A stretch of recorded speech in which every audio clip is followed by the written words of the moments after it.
누가복음 9장을 보시겠습니다. 누가복음 9장 51절로 56절입니다. 누가복음 9장 51절부터 56절까지 말씀을 교독을 하겠습니다. 51절로 56절. 예수께서 성천하실 기약이 차감해 예루살렘을 향하여 올라가기로 굳게 결심하시고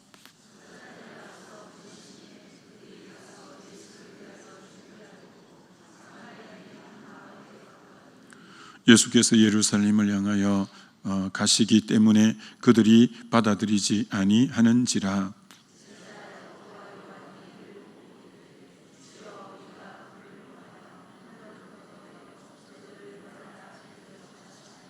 예수께서 돌아보시며 꾸짖으시고 아멘. 사명자의 자세라는 제목으로 말씀 전가하고자 합니다. 오늘 51절 이렇게 시작이 되죠. 예수께서 성천하실 기약이 차감해 라고 이렇게 시작이 됩니다. 이렇게 표현된 곳은 사실 이곳 한 곳밖에 없습니다. 성천하실 기약이 차감해, 이런 표현 잘 안 하시는데 여기 이제 한번 나옵니다. 여러분, 성천을 하시려면 이제 그 앞에 십자가 사건이 전제되어야 되고 부활 사건이 전제되고 부활하신 뒤 40일 뒤에 이제 성천하시게 되어지죠. 그러니까 성천하실 기약이라는 것은 사명을 온전히 완수하실 때가 이제 되었다, 이제 그런 의미겠죠. 성천은 십자가 부활을 통해서 사명 다 완수하고 가시니까 드디어 이제 예수님이 사명을 완수하실 기약이 가까웠다, 이렇게 말씀하죠. 예수님의 생애에서 제일 중요한 것은 5가지 이 부분이죠. 이게 이제 사도신경에 나와 있는 부분이죠. 예수님의 생애에 제일 중요한 5가지는 첫째가 탄생이죠. 두 번째가 십자가죠. 세 번째가 부활이고, 네 번째가 성천이고, 5번째가 재림. 이 이제 5가지가 예수님의 생애를 함축하는 키워드라고 할 수 있죠. 그렇기 때문에 이것은 아예 사도신경에 딱 이렇게 나오는 거죠. 예수님의 탄생은 동정녀 마리아에 의한 탄생이죠. 그래서 아담으로부터 태어나면, 남녀를 통해서 태어나면 원죄를 가지고 태어나기 때문에 우리의 구세주가 될 자격이 없어지는데, 성령이 마리아를 통해서 탄생함으로 그는 죄는 없으시느니라 히브리서 4장에 그렇게 말씀하지 않습니까? 죄가 없기 때문에 우리의 대속물이 되어줄 수 있는, 예수님의 탄생은 굉장히 그런 의미에서 귀한 탄생이죠. 드디어 예수님의 오신 목적이 자기 백성을 저희 죄에서 구원할 자이기 때문에 죄를 대속해서 십자가에 죽으시는 사건이 너무 중요하죠. 그리고 죄 문제를 해결하고 사망의 문제를 해결하고 어떤 의미로 사단의 문제를 해결하고 부활하신 이 승리의 사건은 또 너무 중요하죠. 승리하시고 드디어 예수님은 원래 오셨던 하늘나라로 성천하는 이 사건 너무 중요하죠. 그리고 이제 때가 참에 그렇게 되고, 이 땅에는 교회 시대가 쭉 성령을 보내시고 교회 시대가 되고 난 뒤에 때가 되면 예수님이 다시 재림하셔서 구원, 예수 믿고 제사함 받고 구원 얻은 사람은 영원히 하나님 나라로, 그러나 예수님을 배척하고 구원받지 못한 사람은 영원한 심판, 영벌로 이제 보내는 주님의 재림이 있게 되는 부분이죠. 오늘 그 부분 중에 하나인 이 성천에 관해서 말씀하고 있습니다. 자, 51절에 예수께서 성천하실 기약이 차감해 예루살렘을 향하여 올라가기로 굳게 결심하시고, 왜 예루살렘으로 올라가시는데 굳게 결심해야 되는 이유가 뭐죠? 예루살렘에 이제 올라가시면 결박을 당하게 되고, 결국은 재판을 받고, 결국은 이제 십자가 져야 되는 이런 사건이 기다리고 있기 때문에 굳게 결심 안 하고는 올라갈 수가 없는 이제 자리입니다. 그래서 정말 비장한 각오죠. 굳게 결심했다는 것은 굉장히 비장한 각오. 이제는 사명 감당을 위해서 십자가에 못 박혀야 되는 그것을 알고 굳게 결심하고 오늘 올라가시는 거죠. 이게 사명자의 태도이죠. 사명자는 내게 좋은 일이 일어나냐 싫은 일이 일어나냐 얘에 따라서 움직이는 자도 아니요, 내 기분이 좋냐 기분이 상하냐 감정에 따라서 움직이는 자도 아니요, 내게 손해가 되냐 이익이 되냐 거기에 따라서 움직이는 자도 아닌, 오직 하나님의 뜻을 향해서, 그게 내게 별로 좋은 일이 아니고 안 좋은 일이라도 그 내 마음이 심히 고민되어 죽게 되는 마음이 언짢은 일이라도, 그리고 그 일이 내게 이익이 되기보다 죽임을 맞이해야 되는 어떤 의미로 손해보는 길일지 몰라도 뚜벅뚜벅 그 길을 향해서 이제 굳게 결심하고 가는 것이 사명자의 길이다라는 거죠. 저와 여러분이 하나님이 맡겨준 사명을 감당할 때도 마찬가지입니다. 사명 감당하다 보면 참 좋은 일, 굳은 일이 있을 수도 있겠죠. 기분이 좋을 때도 있지만 언짢을 때도 있겠죠. 그리고 손익을 따라서 때로는 그게 손해보는 일이 있을 수도 있겠죠. 그것이 하나님이 기뻐하시고 하나님의 뜻이기 때문에 묵묵하게 굳게 결심하고 그 길을 가는, 이것이 사명자가 참 가는 모습이다라고 할 수 있죠. 예수님만 이렇게 하셨냐면 사도 바울이 사명 감당할 때도 이와 같은 자세를 똑같이 보이고 있습니다. 사도행전 20장과 21장에 보면, 사도행전 20장 22절로 24절에 보라, 이제 나는 성령에 매여 예루살렘으로 가는데 거기서 무슨 일을 당하려는지 알지 못하노라. 참 성령에 매여서 예루살렘으로 가는데도 무슨 일을 당하려는지, 우리는 계속 이런 공식을 성립시키려고 하잖아요. 성령에 매여서 가는 길은 형통한 길일 거다. 성령에 매여서 가는 길은 언제나 풍성한 그런 길일 거다.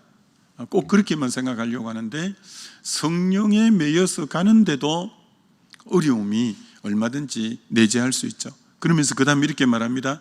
오직 성령이 각 성에서 내게 정언하여 결박과 환난이 나를 기다린다 하시나, 성령이 미리 사실 알려주는 거예요. 너 이 예루살렘으로 가면 결박과 환난이 기다리고 있다.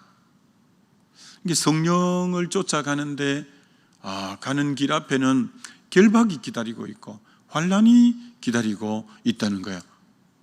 그럼 안 가야 될 것 같은데 사도 바울이 이렇게 말해요. 나의 달려갈 길과 주 예수께 받은 사명, 곧 하나님의 은혜의 복음 증거하는 일을 마치려 하면은 나의 생명을 조금 더 귀한 것으로 여기지 않겠다.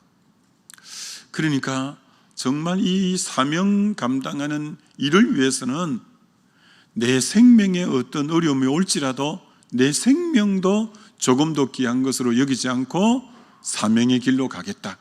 이게 이제 사명자의 정말 굳게 결심한 그런 비장한 그런 모습, 이게 이제 사명자의 길이다, 이렇게 말할 수 있는 거죠. 여러분이 귀한 사명 감당할 때 이런 때로는 결단과 각오의 자세가 필요하죠. 사도행전 21장에도 바울이 이렇게 말합니다. 10절로 13절에 여러 날 머물러 있더니 아가보라 하는 한 선지자가 유대로부터 내려와 아가보라는 선지자가 내려와서 우리에게 와서 바울의 띠를 가져다가 자기 수족에 잡아매고 말하기를 성령이 말씀하시되 예루살렘에서 유대인들이 이같이 이 띠 임자를 결박하여 이방인의 손에 넘겨주리라 하거늘. 선지자가 예언을 하는데 성령께서 바울의 띠를 풀어가지고 자기 몸에 이렇게 결박하면서 이 띠 임자가 예루살렘에 올라가면 이런 일을 당한다고 합니다 라고까지 알려주는 거예요. 그랬더니 그 얘기를 성도님들이 듣고는 이렇게 말합니다. 우리가 그 말을 듣고 그곳 사람들과 더불어 바울에게 예루살렘으로 올라가지 말라 권하니, 바울 선생님 제발 올라가지 마세요. 올라가면 이런 어려움이 기다리고 있습니다. 그때 바울이 이렇게 대처합니다. 바울이 대답하되 여러분이 어찌하여 울어 내 마음을 상하게 하느냐. 나는 주 예수의 이름을 위하여 결박당할 뿐 아니라 예루살렘에서 죽을 것도 각오하였노라 하니. 참 사명자가 가는 길에 결박과 환난이 기다린다고 하고 성도들이 울면서 모두 그러지 마시라고 했는데도, 근데 성령의 뜻은 가는 것이었어요. 가는 것. 가서 결박당하게 되고 결국은 압송되어 가이사 황제에게 이제 상소함으로 로마에 복음 전하는 이 하나님의 사실 섭리의 여정이에요. 섭리의 여정에 굉장히 고난이 기다리고 있지만 그래도 그 길을 환난과 결박이 기다린다고 하나 나는 결박당할 뿐 아니라 죽는 것도 각오하였노라. 그러면서 사명자의 길을 또박또박 오늘 걸어가는 모습을 보게 됩니다. 이처럼 참 요즘 핍박이 많이 사라진 이 시대에 우리가 살아가면서 이런 내용들이 저와 여러분과 좀 생소하지 않나요? 참 요새는 조금만 어려움 와도 쉽게 내려놓으려 하고 쉽게 피해 가려고 하고 이런 모습들이 얼마나 많나요? 근데 오늘 참 이 사명자의 참된 모습이 어떠한가를 많이 생각하게 합니다. 사무엘상 6장 이렇게 쭉 가보면 그 베세메스소라는 참 유명한 얘기가 나오잖아요. 이 홈리 비느하스가 전쟁에 벗개를 가지고 나갔는데 그 벗개가 빼앗겨 버렸어요. 그 벗개를 다곤 신전에 두었는데 다곤 신이 다 목과 손과 발이 다 떨어져 나가고 막 그렇게 돼 있는 거예요. 그들이 깜짝 놀라서 그 벗개를 이제 아스돗으로 보냈는데 아스돗에 온 독종이 일어나는 거예요. 그래서 가드로 보낸 거예요. 블레셋 가드로 보냈더니 가드에서 온 독종이 일어나는 거예요. 그래서 에글론으로 보냈어요. 에글론에서 온 독종이 일어나서 못 살 것 같은 거예요. 그 벗개가 내려간 지 7개월이 됐는데 완전히 이 블레셋이 이 독종 이런 것으로 완전히 초토화가 되는 거예요. 그래서 이것이 하나님으로부터 저들의 신인 하나님으로부터 여호와 하나님으로부터 온 거냐, 우연히 일어난 거냐. 그래서 그들이 불가능해 보이는 한 일을 하게 되는데 젖먹이는 소, 암소 2마리 새끼를 딱 떼놓고 한 번도 멍에를 매보지 않는 멍에를 메우고 수레를 끌어보지 않는 수레를 끌리고 그리고 인도자도 없이 이 소가 베세메스를 향해서 곧게 나가면 이것은 하나님으로부터 온 재앙으로 알겠다. 그렇게 굉장히 그 설정이 불가능해 보이는, 왜? 이 소가 정말 벗개를 싣고 수레를 끌고 갈 때 송아지가 계속 우는 거예요. 이제 젖을 못 먹으니까 어메 우는데 이 두 마리 소가 울면서도 치우치지 않고 벳세메스를 향해서 나가는 거예요. 왜? 자기가 그렇게 나가줘야 이것은 하나님으로부터 온 재앙이라는 것을 알리는 사명을 이 벳세메스 소가 지금 지고 있는 거예요. 그리고 멍에를 한 번도 안 매보고 수레를 끌지 않았기 때문에 여기가 막 피가 나고 목 있는 데가 털이 빠지고 멍이 다 들고 너무 고통스럽지만 그래도 이 길을 곧게 가야 이제 하나님으로부터 이 재앙이 내린 걸 증명하고 하는 사명이 있기 때문에 너무 그 길이 고통스러워도 또박또박 또 걸어가는 거예요. 인도자가 없어요. 벳세메스로 가는. 그런데도 치우치지 않고 딱 가는 거예요. 그리고 소 두 마리이기 때문에 한 마리라도 난 안 갈래, 나는 저 새끼가 우는 소리 듣고 못 가겠어, 그랬다면 또 이 두 마리가 어긋나가면 수레를 끌고 갈 수도 없는 거예요. 이게 거의 불가능해 보이지만 또박또박. 그래서 이제 드디어 벳세메스까지 소가 곧게 나감으로 블레셋 사람들이 전부 하나님으로부터 내린 재앙임을 다 받아들이는 사명을 완수했어요. 사명을 완수하고 난 뒤에 이 벳세메스 소가 막 꽃다발을 걸어주고 이스라엘 사람들이 환영하고 그랬냐면 벳세메스 소를 이제 번제로 드리고 끌고 온 수레를 하목으로 삼아서 번제로 온전히 내어드렸어요. 어떤 의미로 주님이 사명 십자가에서 감당할 때 자기 몸을 번제처럼 죽음으로 내어드린 것처럼, 이게 사명 감당은 사도 바울이 사명 감당할 때 로마에서 순교를 했던 것처럼 참 사명자의 길은 사명을 감당할 때 어떤 의미로 순교의 제물이 되는 것처럼 자기를 온전히 희생해야 사명이 감당되는 것처럼 그렇게 묵묵하게 가는 길이 사명자의 길이지, 영광은 하나님 나라 가서 받겠죠. 가서 받겠죠. 이 땅에서 영광까지 다 챙기려고 하면 힘들 수가 있겠죠. 그래서 울면서도 치우치지 않고, 힘들지만 치우치지 않고 뚜벅뚜벅 끝까지 걷는 이 사명자의 이 모습, 오늘 예수님이 예루살렘으로 올라가실 때 굳게 결심을, 너무 비장한 마음, 죽으러 가는 길이니까 그 어떤 모습, 이게 우리의 주를 올곧게 따르기 위한 사명자가 늘 염두에 두어야 될 그런 마음가짐이기도 하다라는 생각을 해보게 되죠.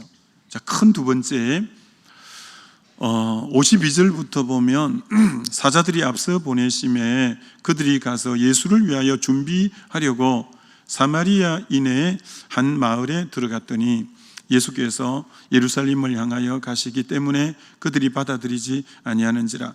제자 야고보와 요한이 이를 보고 이르되 주여, 우리가 불을 명하여 하늘로부터 내려 저들을 멸하라 하기를 원하시나이까. 예수께서 돌아보시며 꾸짖으시고 함께 다른 말로 가시더라. 예수님과 그 제자들이 사마리아로 통과하는데 사마리아 사람들이 거부하는 거예요. 들어오지 마라 하고 방해하는 거예요. 그랬더니 주님의 제자 요한과 야고보가 화가 확 났어요. 아니, 어느 안전인데 누가 지금 이 가는데 이 길을 막다니. 그래가지고 혈기가 막 확 나고 분이 치밀어 올라서 하늘에 불을 명하여 이들을 다 멸해버리고 태워버렸으면 좋겠다고 그렇게 했어요. 엘리야가 산봉 위에 산꼭대기에 있을 때 아하시아 왕이 50부장과 50명을 보내서 잡으러 왔을 때 엘리야 입에서 불이 나와서 저들을 다 태워 죽였어요. 또 한 번 그랬는데 또 불이 나와서 죽였어요. 아마 그걸 연상했는지도 모르죠. 그래서 입에서 불이 확 나와서 저 인간들 확 태워 죽였으면 좋겠다, 멍 이렇게 지마 화가 이렇게 난 거예요.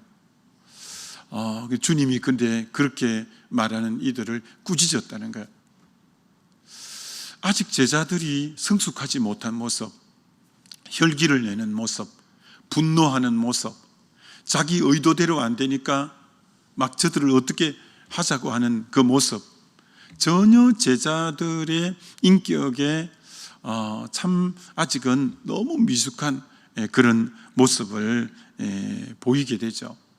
영접하지 않았다고 자기들을 정말 자기 원하는 대로 안 됐다고 저들에게 위해를 이제 가하자는 거예요.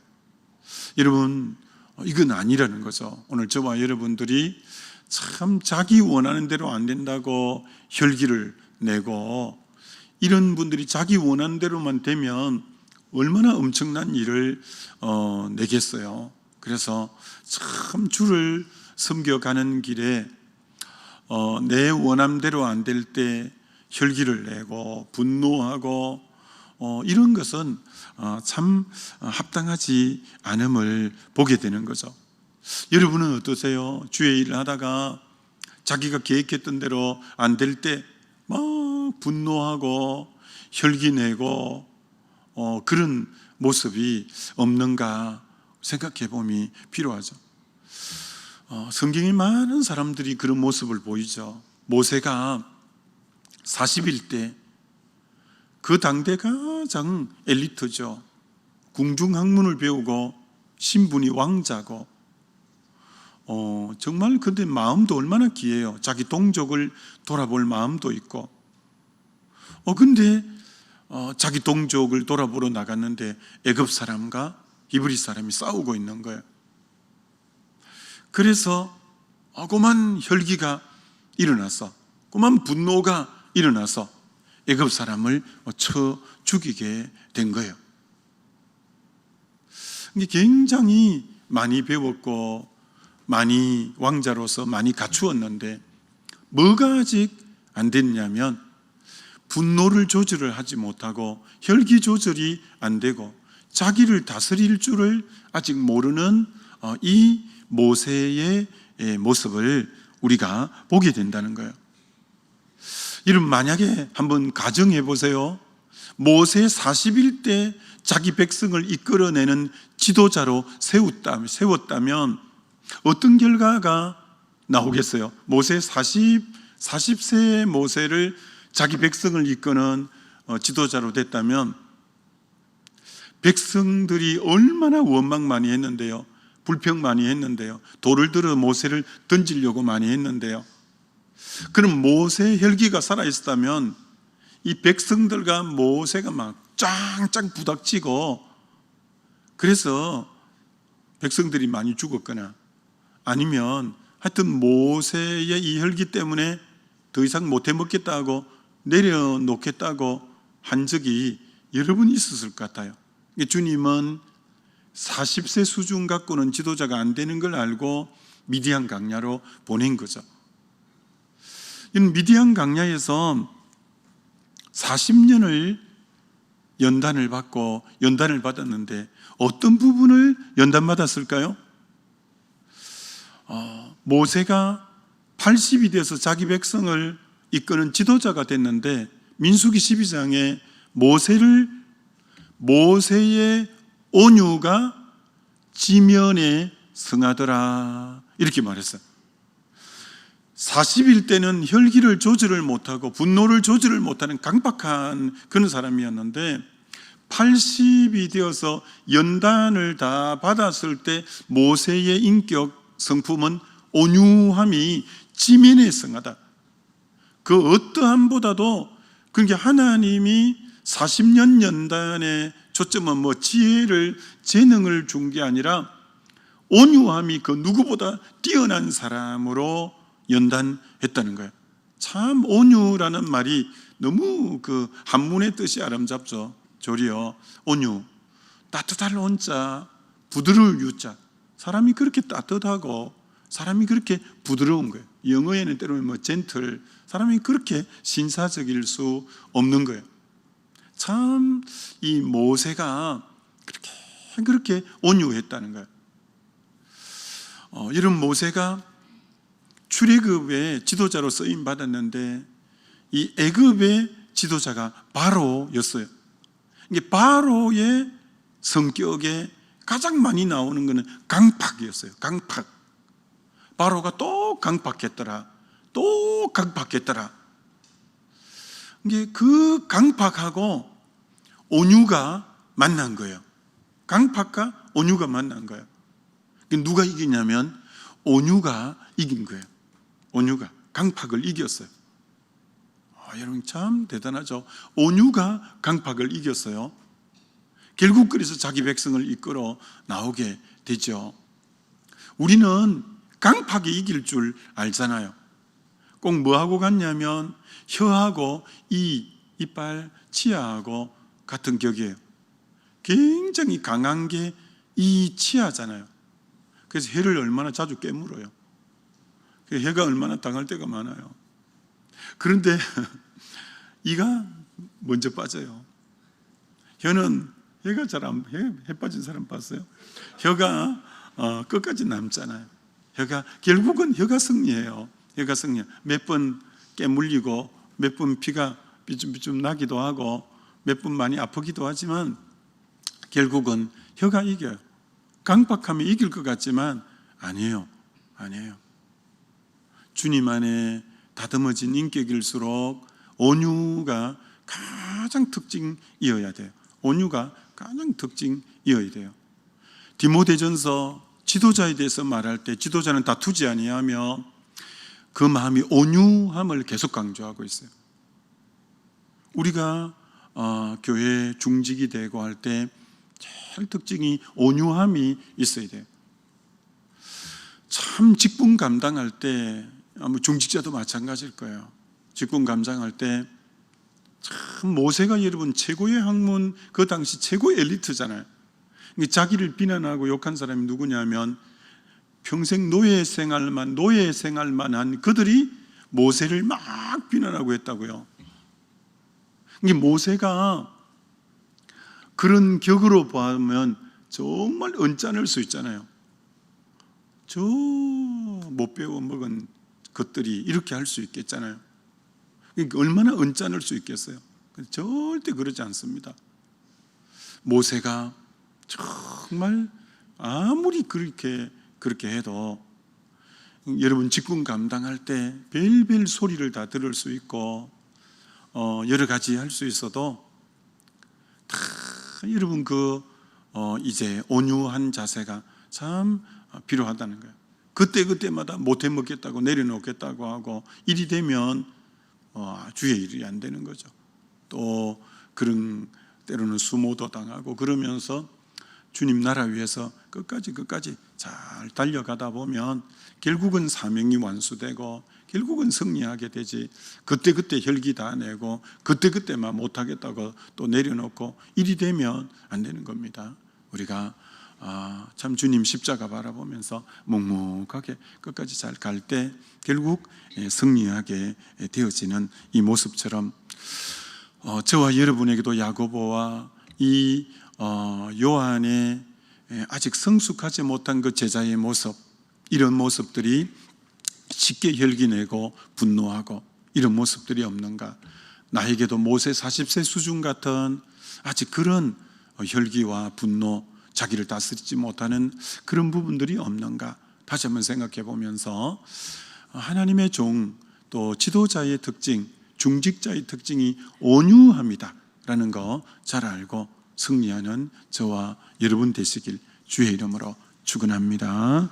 우리 기도하겠습니다. 이 시간 우리 기도할 때 하나님 사명의 길 묵묵하게 십자가 지면서 뚜벅뚜벅 참 울면서도 좌로 치우치지 않고 잘 달려가는 그런 베세메소서와 같이 굳게 결심하고 잘 달려가 보는 그런 자 되게 해달라고 기도하고, 주여 특별히 사명 감당할 때 이 혈기, 자기 다스림 이 부분이 잘 되고 참 온유한 그런 성품을 가지고 잘 달려가 보게 해달라고 우리 주여 한번 부르고 기도합니다.